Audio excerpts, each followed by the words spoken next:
The sky was a delicate wash of pink and lavender, the first light of dawn creeping over the endless prairie. Fiona sat on the ground beside a broken fence post, her hands trembling with exhaustion. The early morning chill had given way to a thin layer of warmth, but she hardly felt it. Blood seeped through the bandages she'd wrapped around her palms, the sting from the raw skin biting deeper with each movement. She had spent hours trying to fix the fence, but it felt like the task was beyond her reach. The post was too heavy, the earth too stubborn, and she couldn't stop her mind from racing. She had been hiding in this lined shack for 3 days now, out of sight, out of mind. But no matter how hard she worked, she couldn't outrun the reality of her situation. She couldn't outrun the fear that had driven her here. The sound of hooves broke through her spiraling thoughts. The unmistakable clip-clop of a horse's gait approached from the distance, a steady rhythm that only made her heart beat faster. She wiped her dirty hands on her skirts, trying to gather herself. She had been hiding here for so long, hoping no one would notice her, hoping she could disappear. But now someone was coming, and she could feel the panic rise in her chest like a tide she couldn't escape. A man's voice, low and even, carried through the morning air. "Let me help." Fiona froze. Her heart skipped a beat, and her breath caught in her throat. She didn't have to look up to know who it was. Clinton Maddox. Of course it was him. She had been repairing his fence without permission, trespassing on his land like a fool. He had been watching her all along, hadn't he? She scrambled to her feet, her pulse quickening. She wasn't supposed to be here. She wasn't supposed to be anywhere, really, but especially not here, on his land, under his gaze. Panic set in. "I'm not causing any trouble," she muttered, trying to make her voice sound steady. But it cracked, betraying her. She could feel her chest tighten. "I didn't mean to trespass." Clinton didn't seem surprised. He simply looked down at her, his face soft with understanding, a stark contrast to her own ragged, fearful expression. "You've been staying in the old line shack," he said, not a question, but a statement. Fiona felt her throat go dry. He had known. He had known all along that she was here. "I didn't mean to cause you any trouble," she whispered again, more to herself than him. Clinton didn't react with anger. Instead, he offered her a simple nod and then pointed to the fence post she had been struggling with. "Need some help?" She glanced at the fence, at her torn hands, at the impossible task ahead. For a moment, Fiona considered turning him down, running again, even though there was nowhere to run. But she was tired. She was so tired of running. She let out a deep sigh and nodded, her voice barely above a whisper. "Yes, please." Without another word, Clinton dismounted from his horse and set to work. He didn't ask questions or make any demands. They worked in silence for a while, the quiet of the early morning wrapping around them like a blanket. She couldn't help but notice the way his hands moved, strong, purposeful, confident. Everything about him was steady, and it made her feel both uneasy and oddly safe.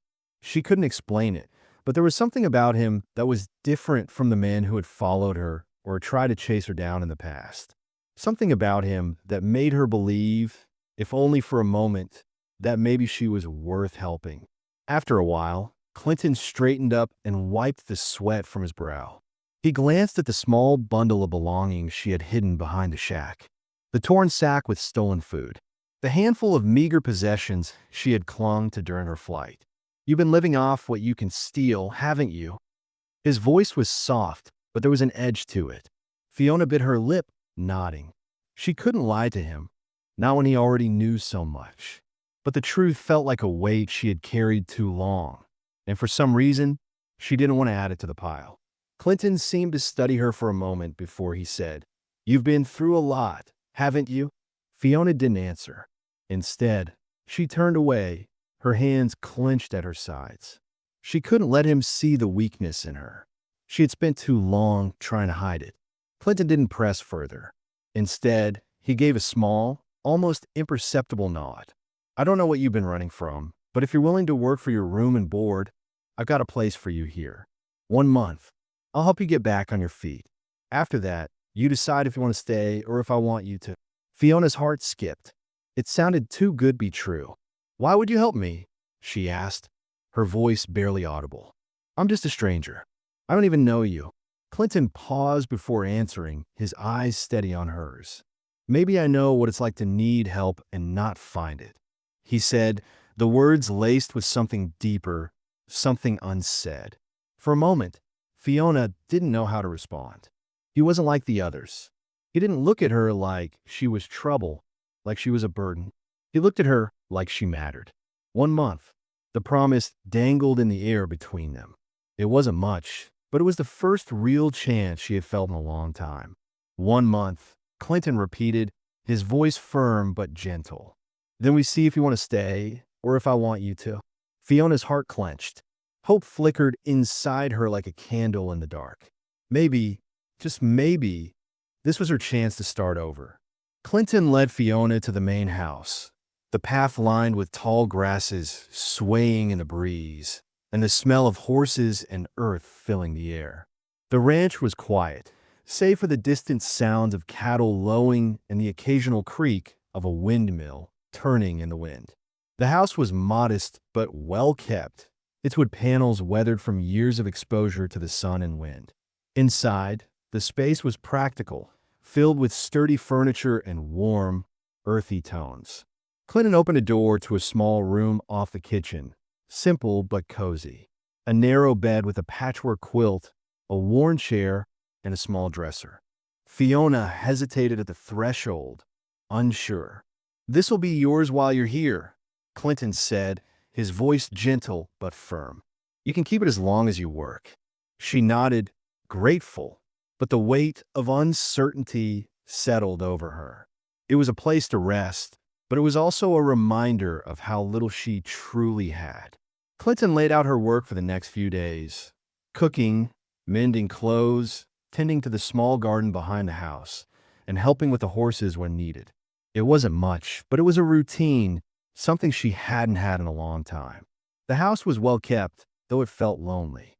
The only people who lived on the ranch were Clinton, a few ranch hands, Tom, an elderly man who'd worked with Clinton for years, and Jake, a young, eager worker, and now Fiona. As Clinton went to gather more supplies, Fiona couldn't help but feel the weight of his gaze on her. She caught sight of a photograph on the mantel as she walked past the living room. A woman and a young girl, both smiling brightly in a picture frame. The image stirred something in Fiona, a pang of longing perhaps, or a bittersweet recognition of what had been lost. She stood frozen for a moment, her fingers grazing the edge of the frame, before Clinton's voice broke the silence. "My wife and daughter," he said, his tone unreadable. Winter fever took them 3 years back. The words hung in the air, thick with grief. Clinton didn't look at her as he spoke, his gaze distant, but Fiona could feel the weight of his loss. She didn't know what to say. Instead, she simply nodded, respecting the silence between them. That evening, Clinton showed her the kitchen, where he had laid out a simple meal for them both. Fiona hesitated, then took over, chopping vegetables and setting the table.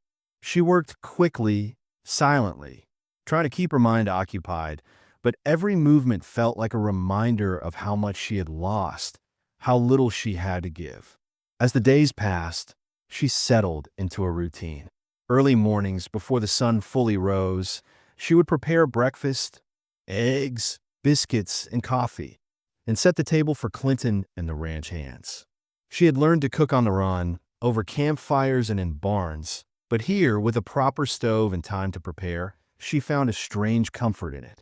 The steady rhythm of chopping, stirring, and plating helped her clear her mind, even as her past loomed over her like a shadow she couldn't shake.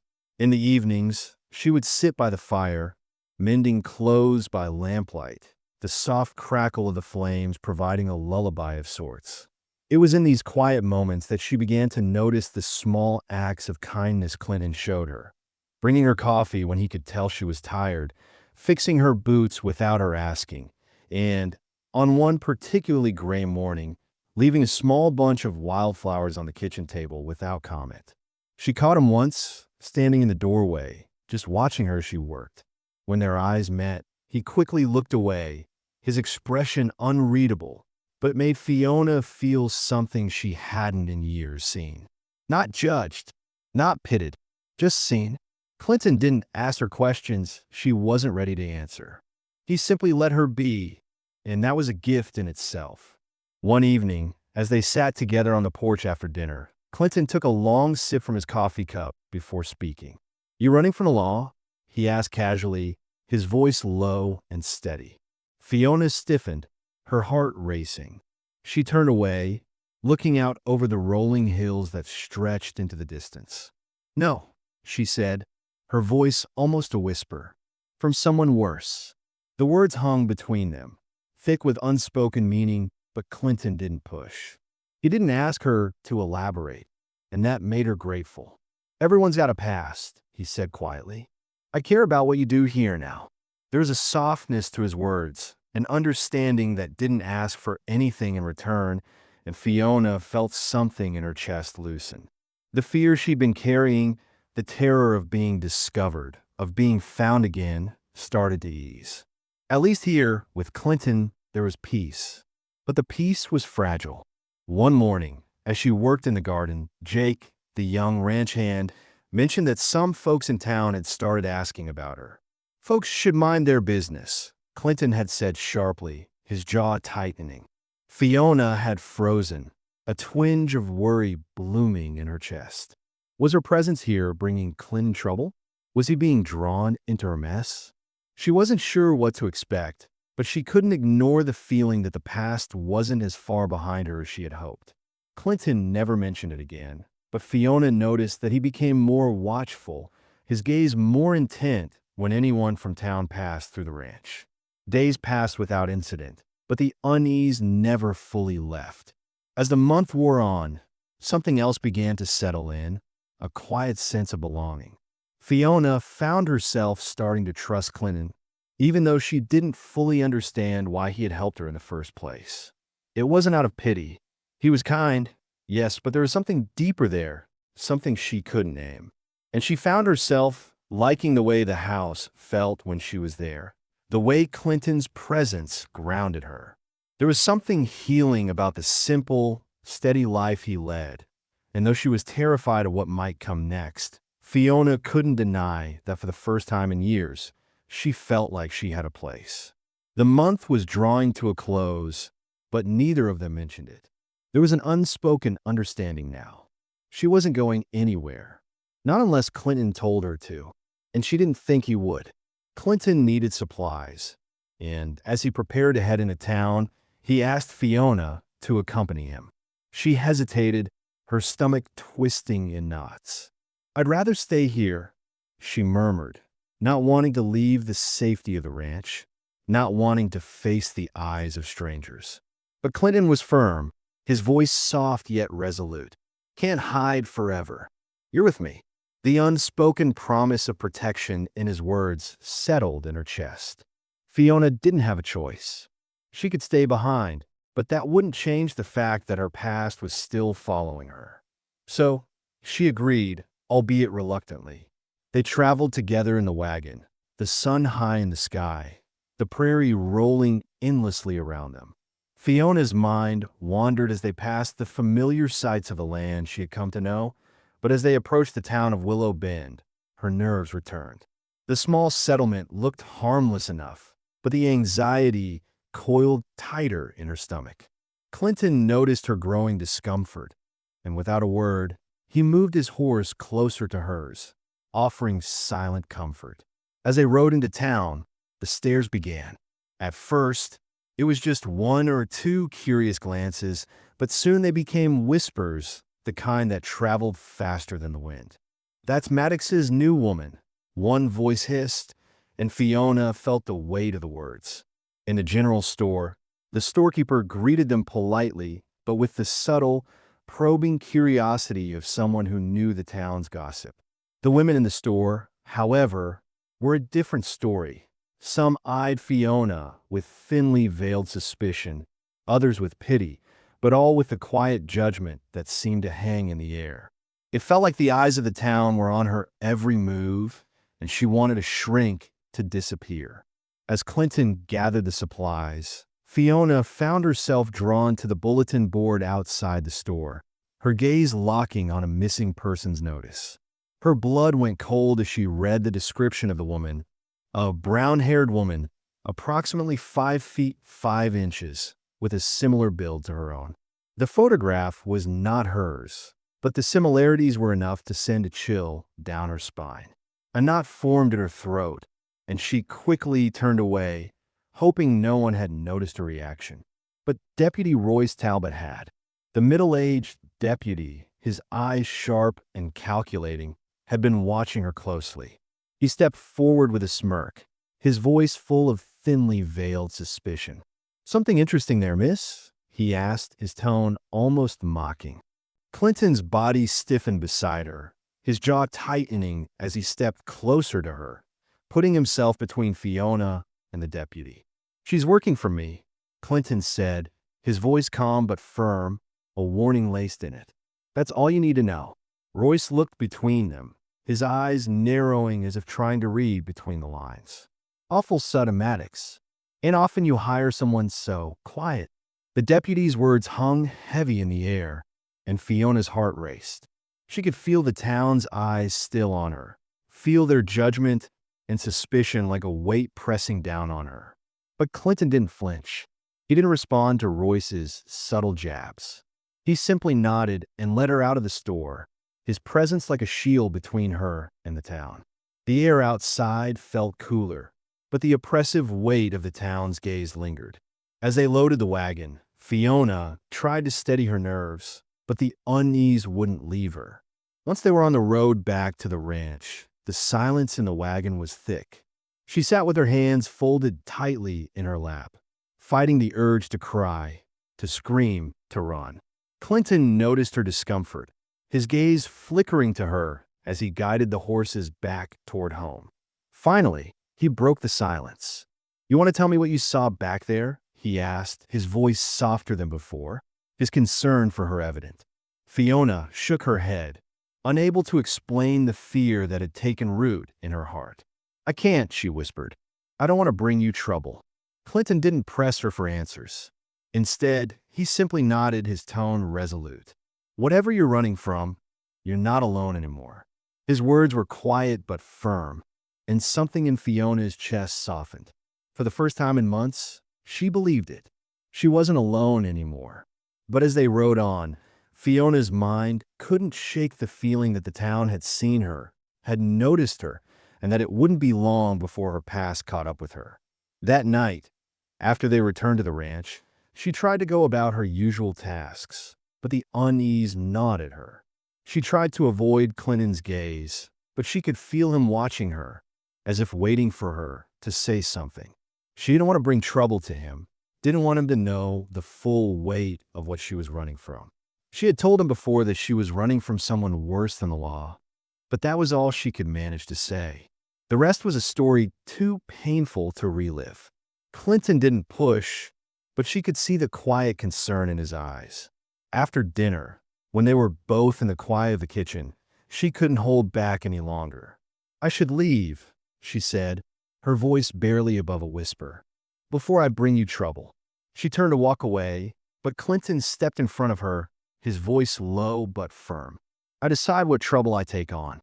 He looked at her with a kind of intensity that made her heart race. "Sit down, Fiona. Tell me the truth. What's going on?" Fiona swallowed hard, her breath hitching in her chest. She couldn't tell him everything, not yet, but she could feel the weight of her past pressing down on her, and she knew it was time to face it. She took a deep breath and began to speak, her voice trembling as the truth spilled out. She told him about Marcus Payne, her husband, the man who had broken her, who had made her life a living hell. She had escaped 2 months ago, running from the violence, the control, the fear. She was still legally his wife, and as long as that was the case, she would never be free. Clinton listened in silence, his face hardening as she spoke, but he didn't interrupt. When she finished, he reached out, taking her hand in his. "He comes here, he'll regret it," he said, his voice filled with quiet rage. Fiona could see the protective resolve in his eyes, but she also saw the uncertainty. The law was on Marcus's side, and as much as Clinton wanted to protect her, there was only so much he could do. The silence stretched between them, heavy with the unspoken truth. Clinton didn't say it, but Fiona knew. The only way to truly protect her was to marry her. 2 weeks passed, and in that time, Fiona found herself drawn into the rhythm of life on Clinton's ranch. The days began to blur into a comfortable routine. They worked together, side by side, repairing fences, tending to the horses, and mending clothes. It wasn't just hard work, it was partnership. Clinton showed her how to ride better, patiently guiding her with a steady hand as she learned to trust him and the horse beneath her. She, in turn, worked with care on the garden, growing vegetables that would feed them through the coming months. When they cooked together, it was more than just a necessity. It was laughter, a playful flower fight here, a shared smile there. And for the first time in a long time, Fiona began to feel something she hadn't thought possible: joy. It wasn't just about survival anymore. It was about living. Clinton, too, seemed to open up in small ways, his stoic, reserved demeanor giving way to moments of tenderness. She saw him smile, really smile for the first time in years. It wasn't often, but when it happened, it lit up the whole room. There were quiet evenings, too, when Clinton would sit on the porch, playing his harmonica while Fiona sang softly, her voice blending with the night air. When he stopped playing to listen to her, their eyes met, a charged moment hanging between them. They both quickly looked away, but it was impossible to ignore the growing tension between them. It wasn't just physical, it was something deeper, something unspoken but felt in the space between every touch, every glance. Their accidental brushes, his hands steadying her on horseback, her fingers grazing his when they passed dishes, became electric. Even the simple task of mending his shirt while he wore it felt intimate, each shared task bringing them closer in ways neither of them could fully articulate. Yet, there was still a wall between them, a barrier built from their pasts, from the things neither of them was ready to share.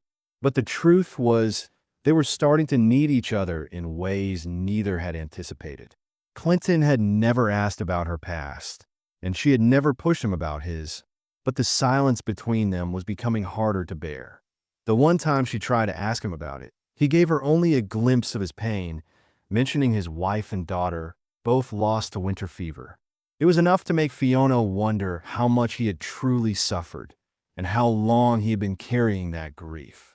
But despite the shared unspoken understanding between them, the world outside the ranch was beginning to press in. Town gossip grew louder. One afternoon, after Clinton had gone into town for supplies, ranch hand Jake mentioned that people had been talking even more than usual, and rumors were starting to circulate. "Some of the women in town are saying things about you, Fiona," Jake said, his voice low, clearly uncomfortable. "They're calling you names behind your back, saying things about your past." Fiona's heart sank. She wasn't foolish enough to believe that she could stay hidden forever, but the whispers of town folk felt like another kind of prison. Clinton's jaw tightened when he heard about it, and he barely contained his anger. "Let them talk," he said sharply. "They don't know a thing about you, and they never will. You're staying here with me. No one's going to push you out." But despite Clinton's firm reassurance, Fiona couldn't shake the anxiety gnawing at her. The past still loomed, and she couldn't help but wonder if it would find its way to her again. And then, the real trouble began to show its face. It started with a visit from the preacher, who came to the ranch one afternoon, his face drawn tight with concern. "Might be time to think about the future," he said cautiously, looking between Fiona and Clinton. It's not right for an unmarried woman to live under the same roof with a man who ain't her husband." His words hung in the air, uncomfortable and heavy. Clinton's reaction was immediate, his tone a sharp contrast to the preacher's soft voice. "She's my employee," he said, the words firm, his patience wearing thin. Nothing improper. The preacher, clearly uncomfortable with the tension, pressed further. "But people are talking. You know how it is. It'll damage her reputation, Clinton. A woman like her with a past enough." Clinton cut him off. "Anyone who has a problem with her can talk to me." The preacher left soon after, his mind clearly unsettled by the exchange. But Clinton's protective stance, while comforting to Fiona, only deepened her own anxiety. The whispers of town were one thing, but now it seemed like everyone was keeping their eyes on her. Then the day came when Clinton's original offer, 1 month of work, was about to expire. The tension between them became almost unbearable, though neither of them mentioned it. The thought of leaving the ranch, of returning to the uncertainty she had fled from, filled Fiona with dread, but she couldn't bring herself to say anything. Neither of them spoke the words that needed to be said. It wasn't a question of the month being up. It was a question of what happened after that. But then, just when Fiona thought things might settle into a kind of quiet permanence, a new threat arrived. One evening, Jake rode in with troubling news. "There's a stranger asking about a brown-haired woman who ran from her husband. He's offering a reward for information." Clinton's face darkened. Marcus. The name alone was enough to make Fiona's stomach tighten. She didn't need to ask who Marcus was. She knew exactly who he was. The man who had beaten her. The man who had claimed her as his property. He was coming, and with him, everything she had been running from. The weight of that knowledge settled over her like a storm cloud, heavy and suffocating. Clinton acted immediately, gathering the ranch hands, making plans to protect the property and taking the necessary precautions. Fiona, still rattled by the news, tried to ignore the terror that clawed at her insides. Clinton, though, was resolute. He taught her to shoot, showing her how to handle a rifle and guiding her in how to defend herself if the time came. It terrified her, but she learned quickly. "Just in case," Clinton said quietly, his eyes meeting hers. She wasn't sure if he was reassuring her or himself. Afterward, as she stood there, shaking from the lesson, Clinton wrapped his arms around her, holding her tightly. "I won't let him take you," he whispered in her hair. Fiona pulled back slightly, looking up at him, her heart thudding in her chest. "Why are you doing this?" she asked, her voice trembling. His expression faltered for just a second, as though he was about to say something that might change everything. But instead, he answered, "Because it's right." His voice cracked slightly, but there was a determination in it that made her believe him. But deep down, they both knew the truth. The only way to end it all, the only way to truly stop Marcus from coming for her, was for Clinton to marry her. And neither of them had said it out loud yet, but the thought lingered between them like a promise waiting to be made. The morning was eerily calm, a peaceful stillness hanging over the ranch as Fiona hung laundry, the sun rising high enough to cast its golden warmth over the land. The quiet hum of the prairie seemed distant, as if the world was holding its breath. The faint sounds of Clinton and the ranch hands working nearby were the only signs of life.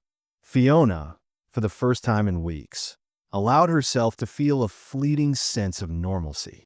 She hummed softly to herself, finding comfort in the routine.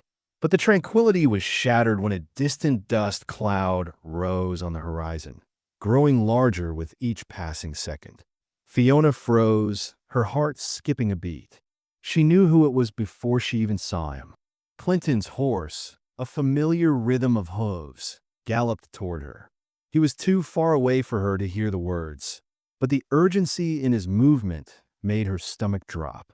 Fiona's hands trembled as she quickly turned toward the house, attempting to put distance between herself and the growing fear that had settled in her bones. But as she moved, she saw him, Marcus. He was riding ahead of two other men, both of them large and menacing, with grim expressions that mirrored the coldness in Marcus's eyes. Fiona's pulse raced. She felt her breath catch, the ground beneath her suddenly feeling unsteady. She tried to move, but her legs refused to cooperate. Panic seized her, turning her blood to ice. Marcus was here. The nightmare she had been running from had finally found her. He was coming for her, and she couldn't escape. Before she could take another step, Marcus was there, blocking her path, dismounting with the easy grace of someone used to being in control. "There you are, darling," he said, his voice too sweet, like sugar masking poison. "Had me so worried." Fiona's throat constricted as she took a step back, but Marcus's hand shot out, grabbing her wrist with a vice-like grip. "Don't touch me," she cried, trying to yank her arm away, but he only tightened his hold, forcing her to face him. "Time to come home," he sneered, the words like venom. "You've caused enough trouble." She struggled, her voice trembling with the force of her fear. "I'm not going anywhere with you," she shouted. But Marcus simply smiled, a cruel smirk twisting his features. Just as he pulled her toward him, the sound of galloping hooves thundered in the air. Clinton arrived at full speed, his horse practically leaping to a stop as he dismounted in one swift motion, placing himself squarely between Fiona and Marcus. His eyes were hard, his stance protective, like a man ready to fight for what was his. His voice was calm, but there was a deadly edge to it. "Let her go," Clinton said, his tone measured but unyielding. "Now." Marcus's gaze flicked to Clinton, sizing him up. The smile on Marcus's face faded, replaced with a look of disdain. "This your new protector?" Marcus sneered. "Does he know you're my wife?" Clinton's face remained unreadable as he met Marcus's gaze. "I know everything I need to know," Clinton replied, his voice steady. "She's under my protection now. You're not taking her."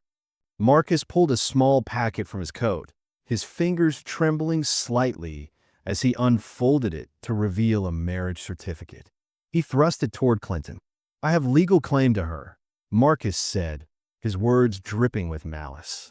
"She's my wife. Law says so." Fiona's stomach turned as she looked at the certificate, her worst fear realized. Marcus had come for her, and now he had the law on his side. Clinton didn't flinch, his hand resting just inches from his pistol. His voice was deadly calm as he spoke. "The law also says I can defend someone being assaulted on my land." His eyes never left Marcus's face. "And if you lay another hand on her, you'll regret it." Marcus's men shifted, their hands hovering near the weapons at their sides, but they didn't move.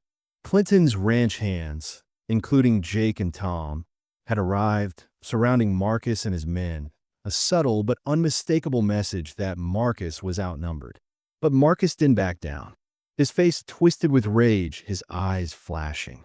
"You think this is over, Maddox?" he spat. "She's mine. I'll take her by force if I have to." His hand twitched toward his own pistol, but before he could make a move, Clinton stepped forward, his stance firm, unyielding. "Not while I'm here." The tension in the air was thick enough to cut with a knife. Fiona stood frozen, her breath shallow as she watched the standoff unfold before her. She wanted to run, to escape, but her legs wouldn't cooperate. She felt paralyzed, caught between her past and the man who was offering her a future that was now under threat. Clinton's hand hovered over his pistol, ready to act if necessary. Marcus's men seemed to hesitate, sensing the shift in the air. For a brief moment, it looked as though Marcus might charge forward, but his eyes flicked to the rifle barrels aimed in his direction. He knew he was outmatched. With a snarl, he straightened, his fingers twitching with frustration. "This isn't over," he growled. "I'll be back with the sheriff." His voice was low, filled with venom. "Tomorrow. Have her ready, or I'll take her by force." With that, he turned on his heel, signaling for his men to follow. Fiona didn't move as she watched them ride away, a mixture of relief and dread flooding her chest. She could still feel Marcus's hand on her wrist, the force of his grip, the promise of more to come.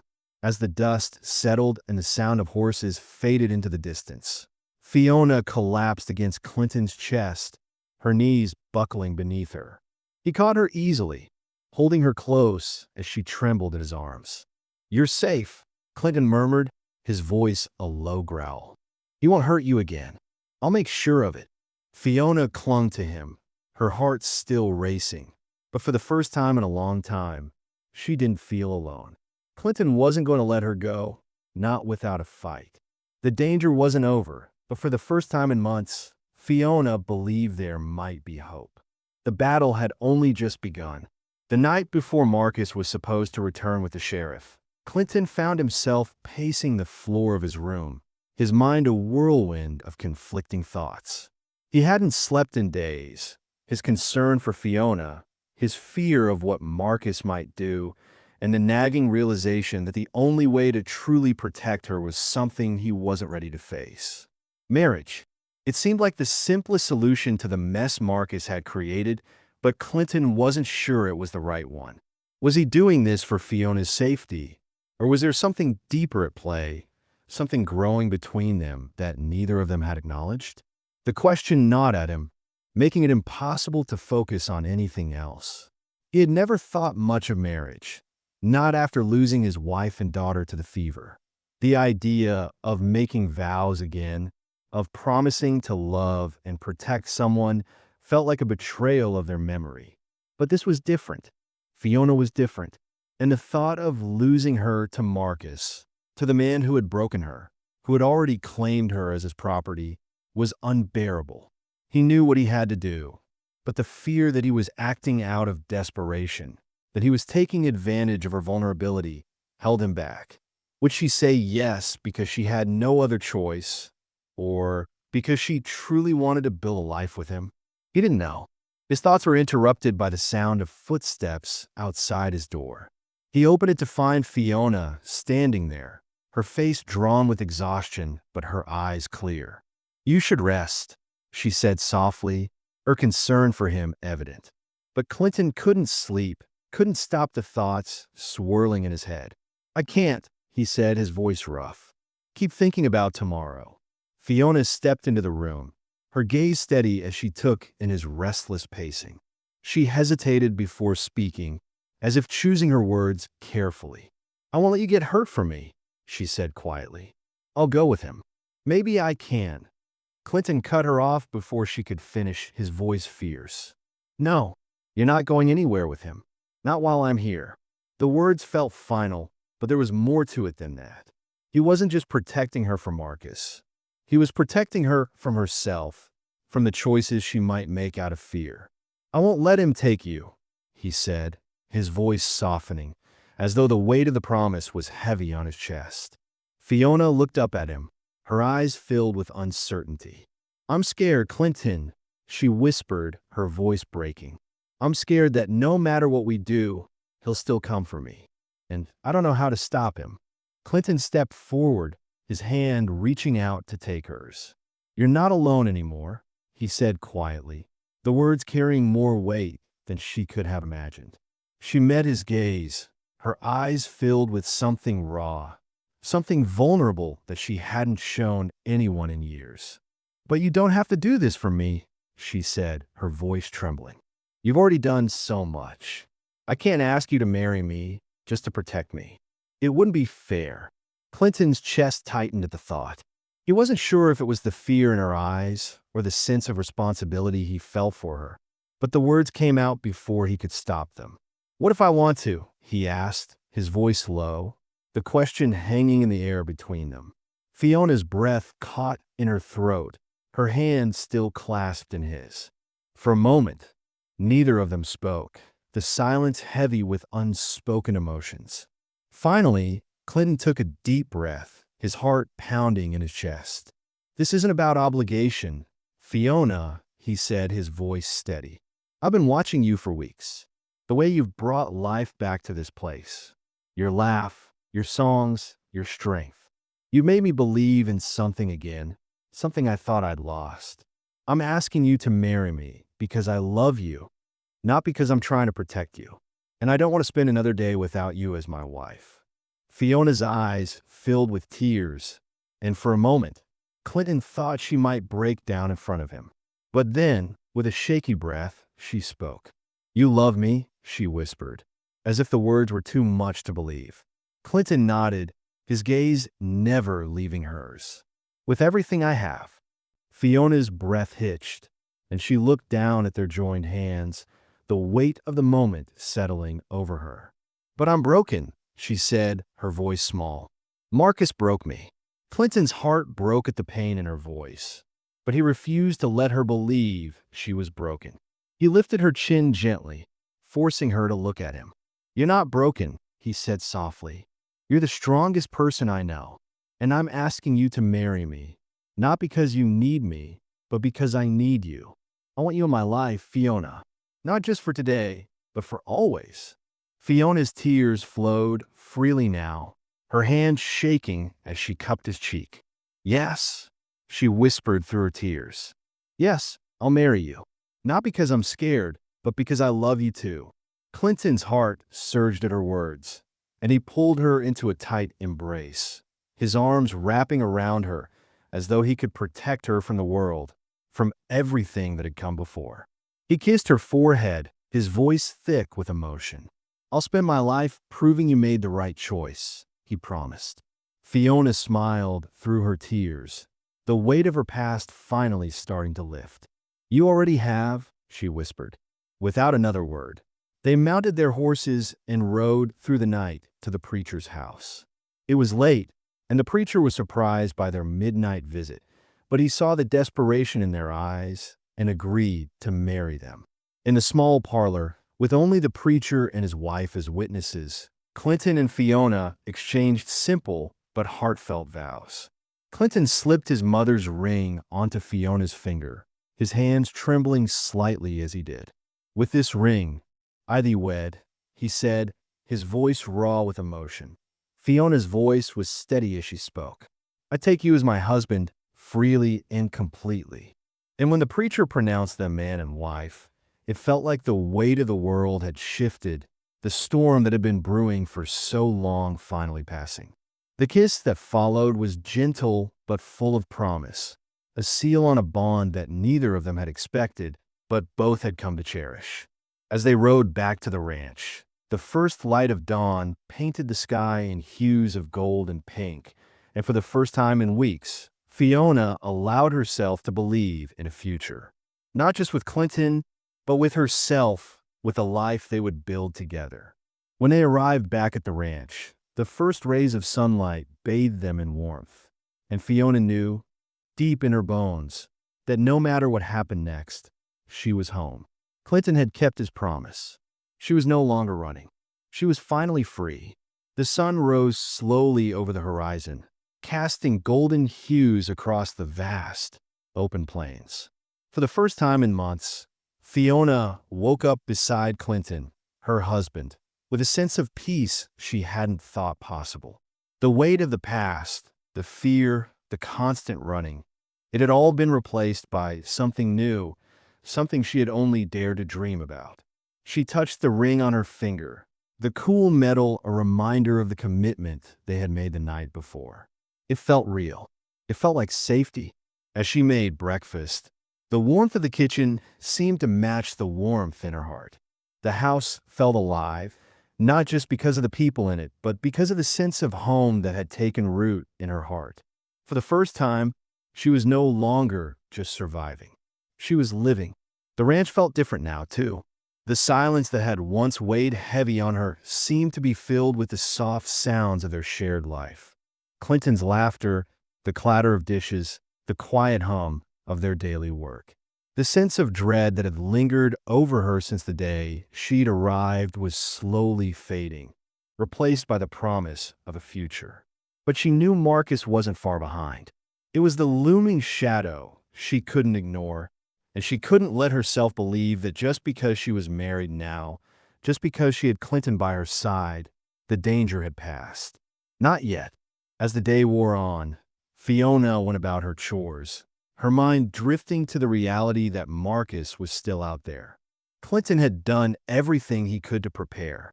The ranch hands were stationed in key spots, keeping a vigilant watch, while Clinton had made sure that Fiona knew how to protect herself. It wasn't just about the threat of violence. It was about the threat to her freedom. She could never go back to the life she had with Marcus. Not after everything she had experienced, not after all that Clinton had done for her. The ride to town had been a reminder of the small but significant changes. When they'd gone the week before, the stairs had felt like daggers. But now, when Clinton and Fiona rode into Willow Bend together, there was a subtle shift in how the town treated her. People were still curious, still gossiping, but the whispers weren't as harsh, and the women in town, while still eyeing her with suspicion, seemed to acknowledge her presence with a touch more respect. The gossip had quieted down, perhaps because of the way Clinton had made it clear that Fiona was under his protection. She wasn't just another drifter or the subject of idle talk. She was his wife now, and that gave her a measure of standing in the town. Still, as they made their way through the streets, Fiona couldn't shake the fear that tightened her chest. She was aware of every set of eyes that followed them, every sideways glance, as though they were all waiting for something. She wanted to believe they were safe now, that Marcus was nothing more than a ghost from her past, but the knot in her stomach told her otherwise. She wasn't just worried about Marcus's return, she was terrified that the law might side with him, that he might find a way to take her back. But she was no longer the woman who had walked into Clinton's life 2 months ago. She had strength now, strength that came from knowing she wasn't alone anymore. As they returned to the ranch, the quiet of the land felt comforting, the familiar sights of the barn, the horses, and the open prairie offering a sense of permanence. But Fiona knew Marcus was still out there, still plotting, still waiting, and it wasn't long before the inevitable happened. It was early in the afternoon when the sound of hooves reached their ears. Fiona's heart skipped a beat as she looked toward the horizon. Clinton had been out in the field with Jake and Tom, working the cattle, when the first rider appeared. Fiona stood still, her breath shallow, as the rider came into view. It was Marcus, his face twisted with anger, his eyes wild with fury. Behind him were 2 deputies, their faces set in grim determination. He had come with the law. Fiona's stomach churned, and for a brief moment, she considered running, but Clinton was already moving, his face hardening with resolve. He called out to the ranch hands, signaling them to stand at the ready. Marcus didn't slow as he approached, his horse galloping hard toward the ranch house. The deputies followed, their expressions cold. "Fiona," Marcus called, his voice low and dripping with malice. "Time to come home. You're going back with me, one way or another." Fiona felt the color drain from her face as she stepped toward Clinton, her heart pounding in her chest. She could see the rage in Marcus's eyes, the cruel certainty that he was in control. Clinton moved to stand in front of her, his shoulders squared, his body tense with readiness. "She's not going anywhere with you," Clinton said, his voice steady but fierce. "She's my wife now, and I'll be damned if I let you take her." Marcus's eyes flicked to the 2 deputies, and then back to Clinton, the smirk on his face barely concealed. "You think you can stop me?" Marcus sneered. "She's still legally my wife, and you're just some rancher. The law's on my side." The deputies shifted uneasily, glancing between Marcus and Clinton, unsure of how to handle the situation. Marcus waved a piece of paper in front of Clinton. "I've got the law with me," he said, holding up the marriage certificate. "You can't change that." Clinton didn't flinch. He knew what this was. Marcus trying to use the law to manipulate the situation, to take back control. But Clinton wasn't going to let that happen. He reached into his coat pocket and pulled out his own certificate, a new one, signed, sealed, and binding. "This is the only certificate that matters now," Clinton said, his voice low but powerful. "Fiona is no longer your wife. She's mine." The deputies took the certificate, examining it carefully. The silence between them was thick, heavy with the realization that Marcus had lost. The law, for once, was on their side. Marcus's face darkened, his anger boiling over. "This isn't over," he spat, his voice full of venom. He turned to his men, his expression furious. "We'll see about this in court. I'll have her back." Clinton stepped forward, his face hardening as he placed a hand on Marcus's chest. stopping him in his tracks. "You're not going to lay a hand on her again. This is over." The threat in Clinton's voice was clear, and for a moment, Marcus hesitated, his anger flashing in his eyes. He knew he had lost. The deputies looked at one another, uncomfortable with the tension in the air. Finally, one of them stepped forward, his voice hesitant. "I think we've seen enough here. It's over, Marcus. You've lost."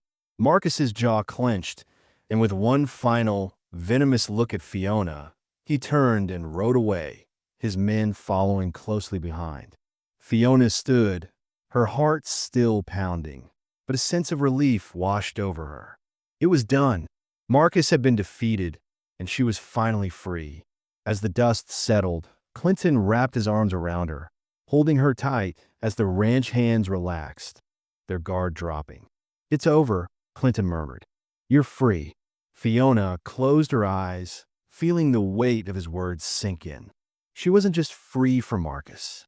She was free from a fear that had ruled her life for so long. She was home, truly home. In that moment, she knew there was no more running, no more hiding. She was where she belonged, with Clinton by her side. The world outside could keep turning, but for her, everything had changed. They were finally free, together.